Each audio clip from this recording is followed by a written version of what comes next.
अगर औरत को अपने जाल में फंसाकर अपना बिस्तर गर्म करना चाहते हो तो 3 काम लाजमी कर दो।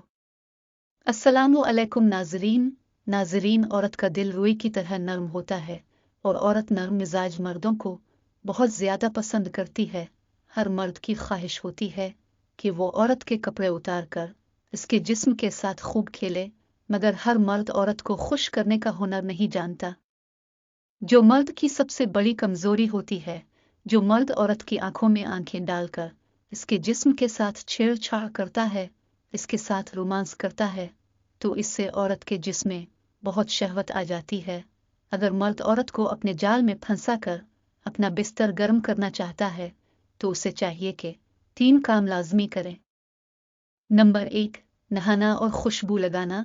अगर औरत को अपने मोहब्बत के जाल में फंसा कर अपना बिस्तर गर्म करना चाहते हो तो हम बिस्तरी करने से पहले नहाकर खुशबू लगाओ, खुद को फ्रेश रखो ताकि बीवी को हम बिस्तरी के दौरान अब से बदबू महसूस ना हो, बल्कि उन्हें रोमांस करने से मजा आए।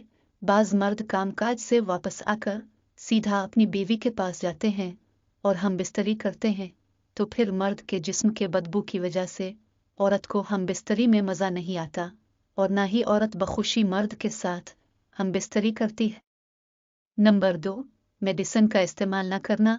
अगर बीवी को अपने जाल में फंसा कर अपना बिस्तर गर्म करना चाहते हो तो हम बिस्तरी करने से पहले किसी किस्म की मेडिसिन का इस्तेमाल ना करो, क्योंकि इसमें यह मसला होता है कि बीवी बहुत जल्दी फारिग हो जाती है, लेकिन मर्द फारिग नहीं होता, क्योंकि इसकी वजह से मर्द की टाइमिंग बढ़ जाती है और फिर मर्द अपनी शहवत की ज्यादती की वजह से बीवी को नहीं छोड़ता और हम बिस्तरी करता रहता है, जिससे बीवी उलझन महसूस करती है और बीवी दोबारा हम बिस्तरी करने से डरती है। नंबर 3, पर्दे में हम बिस्तरी करना। अगर बीवी को अपने जाल में फंसा कर अपना बिस्तर गर्म करना चाहते हो तो हम बिस्तरी करते वक्त अपने सबसे ज्यादा पर्दे का ख्याल रखना है, ताकि हम बिस्तरी करते वक्त कोई आपको देख ना सके। अगर आप किसी गाड़ी में हम बिस्तरी करते हैं तो गाड़ी के चारों दरवाजे बंद हो ताकि लोग आपको देख ना सके। अगर किसी कमरे में हम बिस्तरी करते हैं तो कमरा चारों तरफ से बंद हो, कमरे के दरवाजे, रोशनदान और खिड़कियां भी बंद हो ताकि कोई आपको देख भी ना सके और आपकी आवाजें भी बाहर ना जा सके।